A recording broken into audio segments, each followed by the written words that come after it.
2020 کا آج اختتام ہو رہا ہے۔ 2020 کو شاید دنیا میں کوئی بھی بھلا نہ پائے، کیونکہ جو واقعات 2020 کے اندر رونما ہوئے وہ ہم نے ماڈرن ہسٹری میں اس کی کوئی مثال نہیں دیکھی۔ سنتے ہیں کوئی 1917 میں فلو آیا تھا جس سے دنیا میں بہت تباہی ہوئی تھی، لیکن شاید ان میں سے کوئی بھی شخص اس وقت حیات نہ ہو جس نے اس صورتحال کو وٹنس کیا ہو۔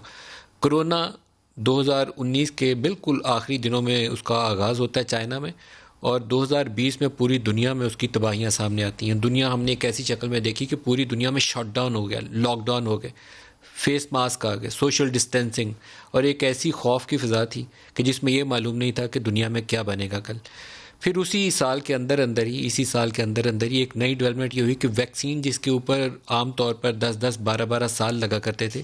اسی سال کے اختتامی مہینوں میں نہ صرف وہ کامیابی کے مراحل طے کرتے ہوئے بن گئی، بلکہ لوگوں کو لگنے کا عمل بھی ہے امریکہ اور یورپ کے اندر شروع ہو گیا۔ اس کے علاوہ پاکستان کے تناظر میں دیکھیں تو اقتصادی مشکلات پاکستان میں برقرار رہیں، مہنگائی، شوگر کرائسس، ویٹ کرائسس، اسی میں لوکسٹ اٹیک ہوا، اس کا بہت بڑا چیلنج سامنے آیا، اور فوج کو پاکستان میں نہ صرف کرونا سے نبٹنے کے لیے اس کی مدد لینی پڑی، بلکہ لوکسٹ اٹیک سے نبٹنے کے لیے بھی مدد لینی پڑی۔ بارشیں بہت ہوئیں تو سندھ میں فوج کی مدد لینی پڑی کیونکہ پورا کراچی شہر پانی سے ڈوب گیا۔ اسی طریقے سے پاکستان میں جو اپوزیشن پارٹیز ہیں انہوں نے پاکستان ڈیموکریٹک موومنٹ کے نام سے ایک اتحاد بنایا،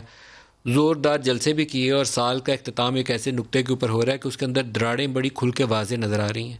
انٹرنیشنل سین دیکھیں تو امریکہ کے صدارتی انتخابات جس میں ٹرمپ جو ہیں وہ شکست کھا چکے ہیں اور بائیڈن منتخب ہو چکے ہیں، ابھی انہوں نے حلف اٹھانا ہے 20 جنوری کو، تو شاید ایک پوری دنیا کی پالیسیز کے اندر بھی جو ہم نے ایک تبدیلی دیکھی تھی ٹرمپ انتظامیہ کے آنے کے بعد، وہ وائٹ سپریمسسٹ کا زور آیا، پھر بلیک لائیوز میٹر کی ہم نے دیکھا موومنٹ بڑی زوروں سے چلی، شاید اس کے اندر بھی ایک آہستہ آہستہ